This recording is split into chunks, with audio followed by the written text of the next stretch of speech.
Today, I want to share with you my personal story as a child migrant, as an unaccompanied minor coming to the United States, and as an immigrant living in this country. I was born and raised in Honduras, in San Pedro Sula. I lived there with my mother and my 4 brothers. My father abandoned my family when I was very young.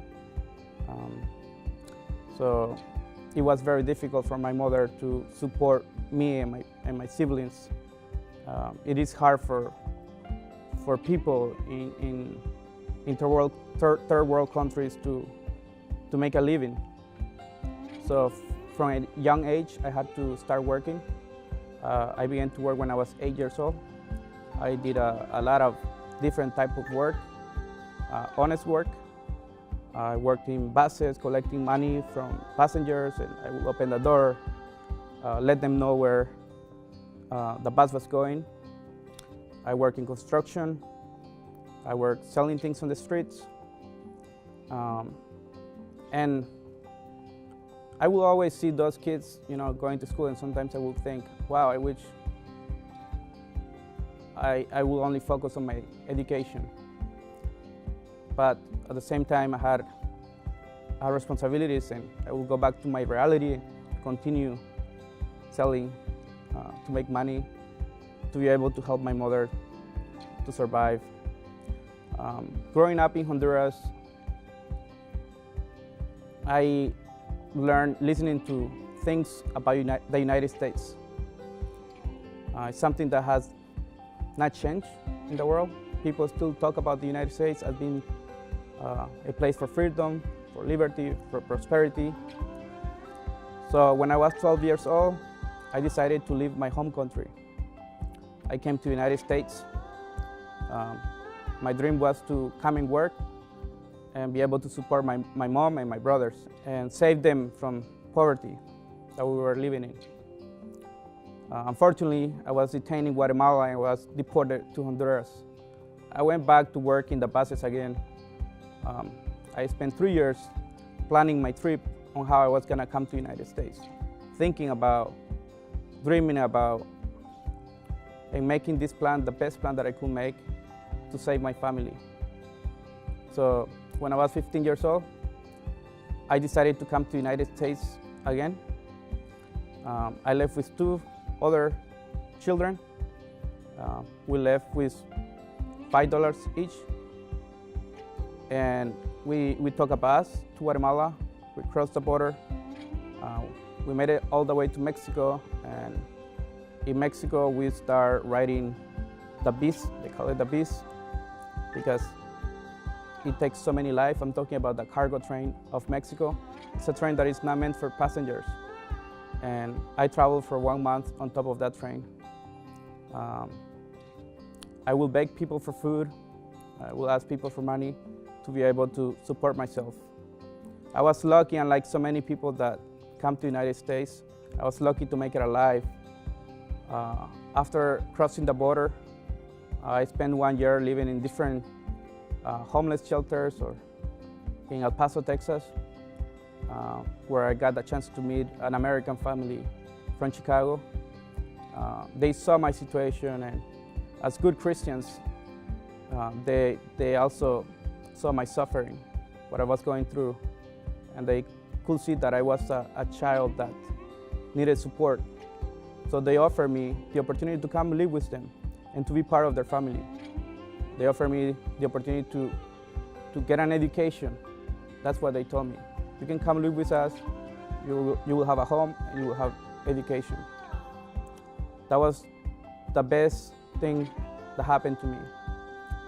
I grew up in Chicago, and I had the opportunity to go to high school there. I met a lot of friends.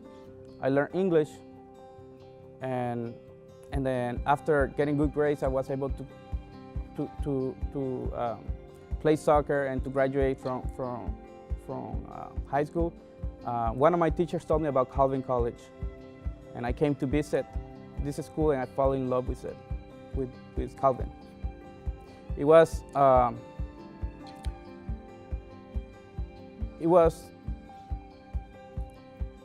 one of the best decisions I ever made, because coming to Calvin gave me the opportunity to meet many international people from all over the world, but also the opportunity to meet a lot of other people that have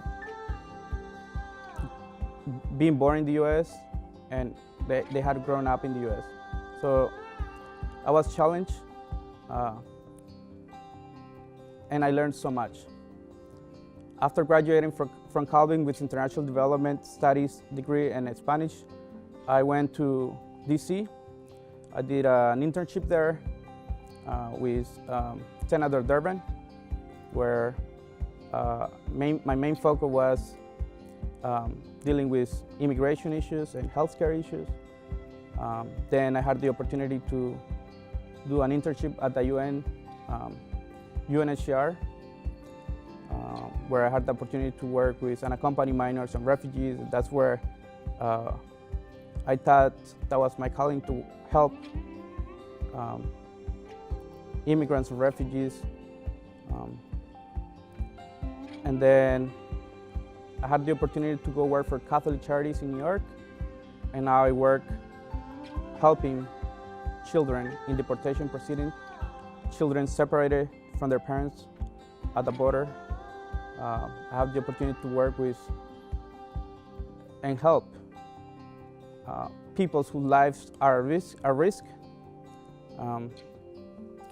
One of the things that people do not understand is that I have this story that I came to the United States, but they forget or they don't understand that I am just one person.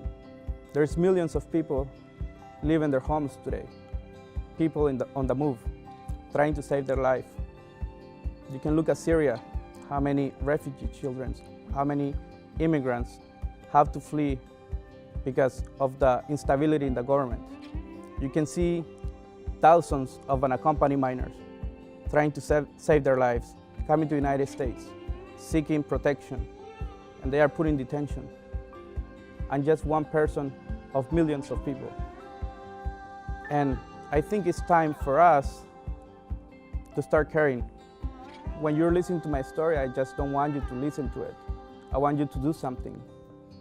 I want you to talk to people about my story and tell them who we are. All of those millions of people, whether it's a lost boy from Sudan, or it's an unaccompanied minor from Central America, or it's a refugee from Syria, or from Iraq, or from Bosnia, or from anywhere, that we are just looking for protection, looking for a better future, for a better life. And we're not looking for anything that is different than what you would look for your family. So thank you for listening to my story, but I also invite you to share it with other people.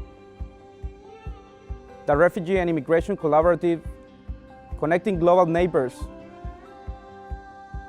This collaborative was brought together with support from Calvin College, the Calvin Alumni Association, and the Calvin Center for Christian Scholarship.